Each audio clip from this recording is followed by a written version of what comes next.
ಧರ್ಮಸ್ಥಳದ ವಿಚಾರದಲ್ಲಿ charge sheet ಆಗಿದೆ, ಒಂದಿಷ್ಟು ಜನಗಳ ವಿರುದ್ಧ ಆರೋಪ ಪಟ್ಟಿಯಾಗಿದೆ. ಆದರೆ ಈಗ ಒಂದು ಹೊಸ ಕ್ಯಾಂಪೇನ್ ಸ್ಟಾರ್ಟ್ ಆಗಿದೆ. ಕೊಂದವರು ಯಾರು ಅಂತ.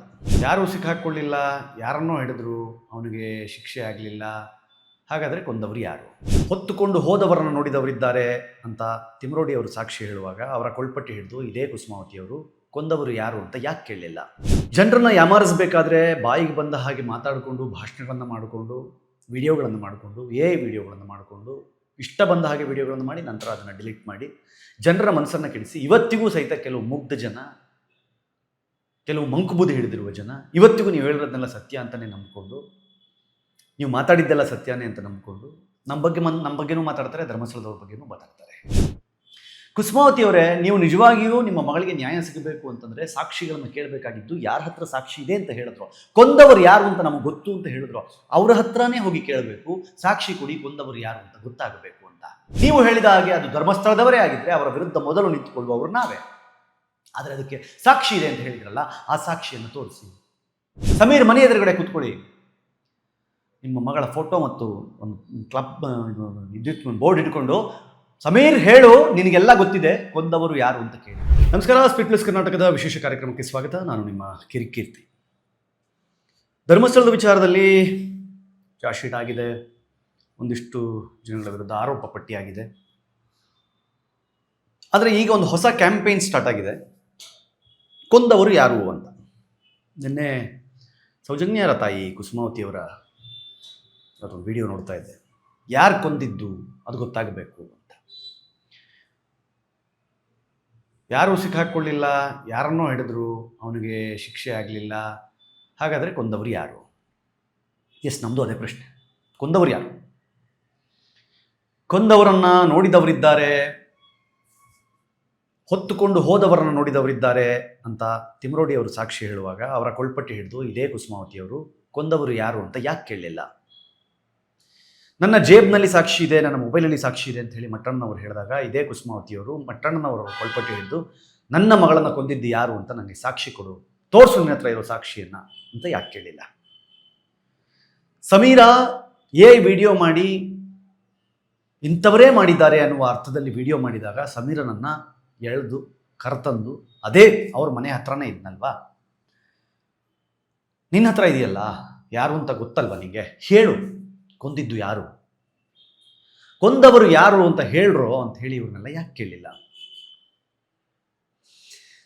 ಜನರನ್ನ ಯಾಮಾರಿಸಬೇಕಾದ್ರೆ ಬಾಯಿಗೆ ಬಂದ ಹಾಗೆ ಮಾತಾಡಿಕೊಂಡು, ಭಾಷಣಗಳನ್ನು ಮಾಡಿಕೊಂಡು, ವಿಡಿಯೋಗಳನ್ನು ಮಾಡಿಕೊಂಡು, ವಿಡಿಯೋಗಳನ್ನು ಮಾಡಿಕೊಂಡು, ಇಷ್ಟ ಬಂದ ಹಾಗೆ ವಿಡಿಯೋಗಳನ್ನು ಮಾಡಿ ನಂತರ ಅದನ್ನು ಡಿಲೀಟ್ ಮಾಡಿ ಜನರ ಮನಸ್ಸನ್ನು ಕೆಡಿಸಿ ಇವತ್ತಿಗೂ ಸಹಿತ ಕೆಲವು ಮುಗ್ಧ ಜನ, ಕೆಲವು ಮಂಕುಬುದ್ಧಿ ಹಿಡಿದಿರುವ ಜನ ಇವತ್ತಿಗೂ ನೀವು ಹೇಳಿರೋದನ್ನೆಲ್ಲ ಸತ್ಯ ಅಂತಲೇ ನಂಬಿಕೊಂಡು, ನೀವು ಮಾತಾಡಿದ್ದೆಲ್ಲ ಸತ್ಯನೇ ಅಂತ ನಂಬಿಕೊಂಡು ನಮ್ಮ ಬಗ್ಗೆನೂ ಮಾತಾಡ್ತಾರೆ, ಧರ್ಮಸ್ಥಳದವ್ರ ಬಗ್ಗೆನೂ ಮಾತಾಡ್ತಾರೆ.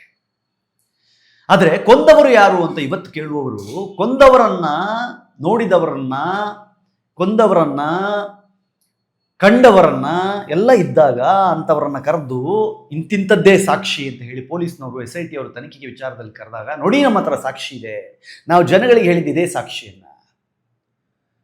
ಚಾನೆಲ್ಗಳಿಗೆ ಚಾಲೆಂಜ್ ಮಾಡಿ ಇದೇ ಗಿರೀಶ್ ಮಟ್ಟಣ್ಣನವರು ನಾಳೆ 7 ಗಂಟೆಗೆ ಬಿಡ್ತೀನಿ ನಾನು ಸಾಕ್ಷಿನ ಅಂತ ಹೇಳಿದ್ರಲ್ಲ, ಕೊಡಿ ಸಾಕ್ಷಿ, ಎಲ್ಲಿದೆ ಸಾಕ್ಷಿ? ಕುಸುಮಾವತಿಯವರೇ, ನೀವು ನಿಜವಾಗಿಯೂ ನಿಮ್ಮ ಮಗಳಿಗೆ ನ್ಯಾಯ ಸಿಗಬೇಕು ಅಂತಂದರೆ ಸಾಕ್ಷಿಗಳನ್ನು ಕೇಳಬೇಕಾಗಿದ್ದು ಯಾರ ಹತ್ರ ಸಾಕ್ಷಿ ಇದೆ ಅಂತ ಹೇಳಿದ್ರು, ಕೊಂದವರು ಯಾರು ಅಂತ ನಮಗೆ ಗೊತ್ತು ಅಂತ ಹೇಳಿದ್ರು, ಅವರ ಹತ್ರನೇ ಹೋಗಿ ಕೇಳಬೇಕು. ಸಾಕ್ಷಿ ಕೊಡಿ, ಕೊಂದವರು ಯಾರು ಅಂತ ಗೊತ್ತಾಗಬೇಕು ಅಂತ. ಇಲ್ವಾದ್ರೆ ಅಷ್ಟು ತಿಂಗಳುಗಳ ಕಾಲ, ಅಷ್ಟು ವರ್ಷಗಳ ಕಾಲ ಒಂದು ಸುಳ್ಳನ್ನು ಹೇಳಿಕೊಂಡು ನಮ್ಮ ಹತ್ರ ಏನೋ ಇದೆ ಅಂತ ಹೇಳಿ ಜನಗಳನ್ನು ನಂಬಿಸಿ ಅದನ್ನು ಜಗತ್ತಿಗೆ ಯಾವತ್ತೂ ತೋರಿಸದೆ ನಿಮ್ಮ ಬುಡಕ್ಕೆ ಬಂದಾಗ ಕೋರ್ಟಿಗೆ ಹೋಗಿ ಆ ಕೇಸನ್ನೇ ವಾಪಸ್ ಹಿಂಪಡೆಯುವಂತೆ ವಾದ ಮಾಡಿ ನಂತರ ತನಿಖೆಗೆ ಸರಿಯಾಗಿ ಸಹಕರಿಸದೆ ಈಗ ಚಾರ್ಜ್ ಶೀಟ್ ಆಗಿ ಆರೋಪ ಸ್ಥಾನದಲ್ಲಿ ನಿಂತ ಮೇಲೆ ಕೊಂದವರು ಯಾರು ಅಂತೆಲ್ಲ ಕೇಳ್ತಾ ಇದ್ದೀರಲ್ಲ ಕುಸುಮಾವತಿಯವರೇ. ನಿಮ್ಮ ತಮ್ಮ ವಿಠಲ್ಗೌಡ ಸಹಿತ ಇವಾಗ ಆರೋಪಿ ಸ್ಥಾನದಲ್ಲಿ ನಿಂತಿದ್ದಾರಲ್ಲ, ನಿಮ್ಮ ತಮ್ಮನಿಗೂ ಗೊತ್ತಿತ್ತು ಅನ್ಸುತ್ತೆ, ಕರೆದು ಕೇಳಬಾರ್ದೆ ಕೊಂದವರು ಯಾರು ವಿಠಲ್ಗೌಡ, ವಿಠಲ ಕೊಂದವರು ಯಾರೋ ಅಂತ ಕೊಳ್ಪಟ್ಟು ಹಿಡಿದು ಕೇಳಬಾರ್ದಾ ಅನ್ನೋದು ನನ್ನ ಪ್ರಶ್ನೆ. ಸಮಯ ಸಿಕ್ಕಾಗೆಲ್ಲ, ಅವಕಾಶ ಸಿಕ್ಕಾಗಲೆಲ್ಲ ಧರ್ಮಸ್ಥಳವನ್ನು ದೂಷಿಸುವ, ಧರ್ಮಸ್ಥಳವನ್ನು ದೂರುವ, ಧರ್ಮಸ್ಥಳದ ಕಾವಂತರ ಬಗ್ಗೆ ಮಾತನಾಡುವ ಈ ಗ್ಯಾಂಗ್ ಏನಿದೆ, ಈ ಗ್ಯಾಂಗ್ ಇವಾಗ ಹೊಸ ಬುರುಡೆ ನಾಟಕವನ್ನು ಕಟ್ಕೊಂಡು ಹೊಸ ಕ್ಯಾಂಪೇನ್ ಅನ್ನು ಸ್ಟಾರ್ಟ್ ಮಾಡ್ತಾ ಇದೆ. ಕೊಂದವರು ಯಾರು, ಕೊಂದವರು ಯಾರು, ನಮಗೂ ಅದೇ ಬೇಕಾಗಿರೋದು, ಕೊಂದವರು ಯಾರು. ನೀವು ಹೇಳಿದ ಹಾಗೆ ಅದು ಧರ್ಮಸ್ಥಳದವರೇ ಆಗಿದ್ರೆ ಅವರ ವಿರುದ್ಧ ಮೊದಲು ನಿಂತುಕೊಳ್ಳುವವರು ನಾವೇ. ಆದರೆ ಅದಕ್ಕೆ ಸಾಕ್ಷಿ ಇದೆ ಅಂತ ಹೇಳಿದ್ರಲ್ಲ, ಆ ಸಾಕ್ಷಿಯನ್ನು ತೋರಿಸಿ. ಅದಕ್ಕೆ ಸಾಕ್ಷಿ ಎಲ್ಲ ಇದೆ ನಮ್ಮ ಹತ್ರ, ನೋಡಿದವರಿದ್ದಾರೆ. ದೆಹಲಿ ಪೊಲೀಸರು ಆ ಸಾಕ್ಷಿಯನ್ನು ನೋಡಿ ದಂಗಾಗಿ ಹೋದರು. ದೆಹಲಿ ಪೊಲೀಸರಿಗೆ ತೋರಿಸಿ, ಸಾಕ್ಷಿಯನ್ನು ತೋರಿಸಿ ದಂಗು ಮಾಡಿದವರು ನಿಮಗೆ, ಅದನ್ನೇ ಇಲ್ಲಿ SIT ತನಿಖೆ ಅವರಿಗೆ ಕೊಡ್ಲಿಕ್ಕಾಗಿಲ್ವಾ? ನಮ್ಮ ಆಫೀಸರ್ಗಳಿಗೆ, ನಮ್ಮ ರಾಜ್ಯದ ಪೊಲೀಸ್ ಆಫೀಸರ್ಗಳನ್ನ ನಂಬಲ್ಲ ನೀವು, ದೆಹಲಿ ಪೊಲೀಸರಿಗೆ ಹೋಗಿ ತೋರಿಸ್ತೀರಿ ವಿಡಿಯೋನ. ಯಾವ ನ್ಯಾಯ ಇದು? ಯಾವ ನ್ಯಾಯ ಇದು? ಈಗ ಮತ್ತೆ ಶುರು ಮಾಡಿದ್ರಿ, ಕೊಂದವರು ಯಾರು, ಕೊಂದವರು ಯಾರು. ಜೈಲಿಗೆ ಹೋಗಿದ್ದವನನ್ನ ಬಿಡಿಸಿ ತಂದವರು ಯಾರು ಅಂತ ಕೇಳಿ ಕುಸುಮಾವತಿ ಅವರೇ. ಬೇಲ್ ಕೊಡಿಸಿ ಕೋಟಿ ಕೋಟಿ ಖರ್ಚು ಮಾಡದೆ ಅಂತ ನಿಮ್ಮ ತಮ್ಮ ಹೇಳದ್ನಲ್ಲ, ಯಾಕೆ ಖರ್ಚು ಮಾಡದೆ ಅಂತ ಕೇಳಿ ಕುಸುಮಾವತಿ ಅವರೇ. ಕೊಂದವರು ಯಾರು ಅಂತ ಗಟ್ಟಿಯಾಗಿ ಕೇಳ್ತಾ ಇದ್ದೀರಲ್ಲ ಇವತ್ತು. ಕೊಂದವರನ್ನ ನೋಡಿದವರ ಸಾಕ್ಷಿಗಳನ್ನ ಇಟ್ಕೊಂಡು ಇವತ್ತು ನಿಮಗೆ ಕೊಡ್ತಾ ಇಲ್ವಲ್ಲ, ಅವ್ರಿಗೇನ್ ಮಾಡಬೇಕು ಅಂತ ನೀವೇ ಹೇಳಿ ಕುಸುಮಾವತಿ ಅವರೇ. ಇವತ್ತು ಇವ್ರುಗಳು ಮಾಡುವ ಕೆಲಸದಿಂದ ಅವ್ರ ಜೊತೆ ಗುರುತಿಸ್ಕೊಂಡು ನಿಮಗೂ ಸಹಿತ ಜನ ಮಾತಾಡ್ತಾ ಇದ್ದಾರೆ. ಯಾಕೆ? ಕಾರಣ ನಿಮಗೂ ಗೊತ್ತಲ್ವಾ? ಯಾಕಂದ್ರೆ ಕೊಂದವರು ಯಾರು ಅಂತ ಅವ್ರಿಗೆಲ್ರಿಗೂ ಗೊತ್ತು ಅಂದಮೇಲೆ ನಿಮಗೂ ಗೊತ್ತಿರಬೇಕು. ಅವ್ರು ನಿಮಗೊಬ್ಬರಿಗೆ ಬಿಟ್ಟು ಇನ್ಯಾರಿಗೂ ಹೇಳ್ತಾ, ಇನ್ನು ಉಳಿದವ್ರಿಗೆಲ್ಲ ಹೇಳಕ್ ರೆಡಿ ಇದೆ, ಬಟ್ ನಿಮ್ಗೊಬ್ಬರಿಗೆ ಹೇಳ್ತಾ ಇಲ್ಲ. ಯಾಕಂದ್ರೆ ನೀವು ಆ ಸೌಜನ್ಯಳ ತಾಯಿ ಆದಮೇಲೆ ನಿಮಗಲ್ವಾ ಹಕ್ಕಿರೋದು. ಕೊಂದವರು ಯಾರು ಅಂತ ಅವ್ರಿಗೆಲ್ಲ ಗೊತ್ತಿದ್ಮೇಲೆ ಅದನ್ನು ತಿಳ್ಕೊಳ್ಳೋದು. ಹೋಗಿ ತಿಳ್ಕೊಬೇಕಲ್ವಾ? ದಯವಿಟ್ಟು ಕೇಳಿ. ನೀವು ಕೊಂದವರು ಯಾರು ಅಂತ ರಸ್ತೆಯಲ್ಲಿ ಮೆರವಣಿಗೆ ಮಾಡಿದ್ರೆ ಯಾರು ಅಂತ ನಾನು ಅಂತ ಯಾರಾದರೂ ಬರ್ತಾರಾ? ಬರ್ಲಿಕ್ಕಿಲ್ಲ. ಸಾಕ್ಷಿಗಳು ಯಾರ ಹತ್ರ ಇದೆ ಅವ್ರ ಹತ್ರ ಸಾಕ್ಷಿಗಳನ್ನು ಕೊಳ್ಪಟ್ಟಿ ಹಿಡಿದು ಕಿತ್ಕೊಂಡ್ರೆ ನಿಮ್ಗೆ ಗೊತ್ತಾಗತ್ತೆ ಕೊಂದವರು ಯಾರು ಅಂತ. ಗೊತ್ತಾಗಬೇಕು, ನಿಮಗೆ ಗೊತ್ತಾಗಬೇಕು. ನಿಮ್ಗಲ್ದೆ ಇನ್ಯಾರಿಗೆ ಗೊತ್ತಾಗಬೇಕು? ಇನ್ಯಾರಿಗೆ ಗೊತ್ತಾಗಿ ಏನಾಗಬೇಕು? ಒಂದು ಹೆಣ್ಣು ಮಗುವನ್ನ 16-17 ವರ್ಷದ ಹೆಣ್ಣು ಮಗುವನ್ನು ಕಳ್ಕೊಂಡ ತಾಯಿಯ ನೋವು ಹೇಗಿರುತ್ತೆ, ಇವತ್ತಿಗೂ 14-15 ವರ್ಷ ಆದಮೇಲೂ ಸಹಿತ ನಿಮ್ಮ ದುಃಖದ ಕಟ್ಟೆ ಹೇಗೆ ಹೊಡಿತಾ ಇರುತ್ತಲ್ಲ, ಆ ಕಟ್ಟೆ ಒಡೆಯುವಾಗ ನಿಮ್ಗೆ ಅನ್ಸಲ್ವಾ ಈ ದುಃಖದ ಕಟ್ಟೆ ಹೊಡಿಬಾರ್ದು ಅಂತಂದ್ರೆ ನನ್ನ ಮಗಳಿಗೆ ನ್ಯಾಯ ಸಿಗಬೇಕು, ನನ್ನ ಮಗಳಿಗೆ ನ್ಯಾಯ ಸಿಗಬೇಕು ಅಂತಂದ್ರೆ ಮೊದಲು ಕೊಂದವರು ಯಾರು ಅಂತ ಗೊತ್ತಾಗಬೇಕು. ಕೊಂದವರು ಯಾರು ಅಂತ ಗೊತ್ತಿರೋದು ಮಹೇಶ್ ಶೆಟ್ಟಿ ತಿಮ್ರೋಡಿ, ಗಿರೀಶ್ ಮಟ್ಟಣ್ಣವರ್, ಜಯಂತ್, ವಿಠ್ಠಲಗೌಡ, ಸಮೀರ್, ಇವರುಗಳಿಗೆ ಗೊತ್ತಿರೋದು.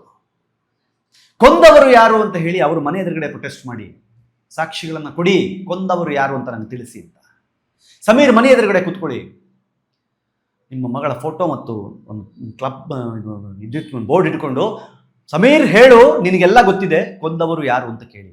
ಮಹೇಶ್ ಶೆಟ್ಟಿ ತಿಮ್ರೋಡಿ ನಿಮ್ಮ ಮನೆಯಿಂದ ತುಂಬ ಹತ್ತದಲ್ಲೇ ಇದ್ದಾರೆ, ಅವ್ರ ಮನೆ ಎದುರುಗಡೆ ಹೋಗಿ ನಿಮ್ಮ ಜೊತೆಗಿರುವ ಅಷ್ಟು ಜನರನ್ನು ಮತ್ತೆ ಕೂರಿಸ್ಕೊಳ್ಳಿ, ಕೇಳ್ರಿ ಇವ್ರ ಹತ್ರ ಸಾಕ್ಷಿ ಇದೆ, ಕೊಂದವರು ಯಾರು ಅಂತ ಕೇಳಿ. ಗಿರೀಶ್ ಮಟ್ಟಣ್ಣನವ್ರು ಕೇಳಿ, ಕೊಂದವರು ಯಾರು ಅಂತ ಕೇಳಿ, ಎದುರುಗಡೆ ಸಿಕ್ಕದಾಗ ಕೇಳಿ. ಯಾಕಿವೆಲ್ಲ? ಅವ್ರು ಹೇಳಿದ್ದೆಲ್ಲ ಸುಳ್ಳು ಅಂತ ನಿಮಗೂ ಗೊತ್ತಿಲ್ವಾ? ಅವ್ರು ಹೇಳಿಸಿದ್ದೆಲ್ಲ ಸುಳ್ಳು ಅಂತ ನಿಮ್ಗೆ ಗೊತ್ತಿಲ್ವಾ? ಜನಕ್ಕೆ ಅರ್ಥ ಆಗಲಿಕ್ಕೆ ಸ್ವಲ್ಪ ಸಮಯ ಹಿಡಿತು, ಬಟ್ ನೀವು ಸೌಜನ್ಯಳ ತಾಯಿಯಾಗಿ ಅರ್ಥ ಮಾಡ್ಕೋಬೇಕಾಗಿತ್ತು ಬೇಗ. ನಮ್ಗೆ ಯಾವತ್ತೂ ನಿಮ್ಮ ಮೇಲೆ ದ್ವೇಷ ಇಲ್ಲಮ್ಮ, ನಿಮ್ಮ ಮೇಲೆ ಬೇಸರನೂ ಇಲ್ಲ. ನಮಗೇನು ಅಂತಂದರೆ ಒಂದು ಸಣ್ಣ ಕೋಪ ಇದೆ.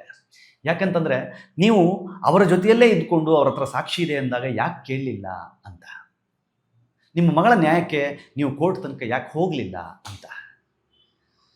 ಮಗಳಾಗಿ ತಾಯಿಯಾಗಿ ನಿಮಗೆ ಮಾತ್ರ ಹಕ್ಕಿದ್ದಾಗ ನಾವು ಅಷ್ಟಷ್ಟು ಬಡ್ಕೊಂಡ್ರು ಯಾಕೆ ಹೋಗಿರಲಿಲ್ಲ ಅನ್ನೋದಷ್ಟೇ ನಮ್ಮ ಪ್ರಶ್ನೆ ಆಗಿತ್ತು. ಅದನ್ನು ನಾವು ನಿಮಗೆ ಕೇಳ್ತಾ ಇದ್ವಿ. ಏನು ತಪ್ಪಿತ್ತು ತಾಯಿ ಅದರಲ್ಲಿ? ನಮಗೂ ಬೇಕಾಗಿರೋದಿಷ್ಟೇ, ಸೌಜನ್ಯಳನ್ನು ಕೊಂದವರು ಯಾರು? ಹಾದಿ ತಪ್ಪಿದ್ದು ಎಲ್ಲಿ ತನಿಖೆ?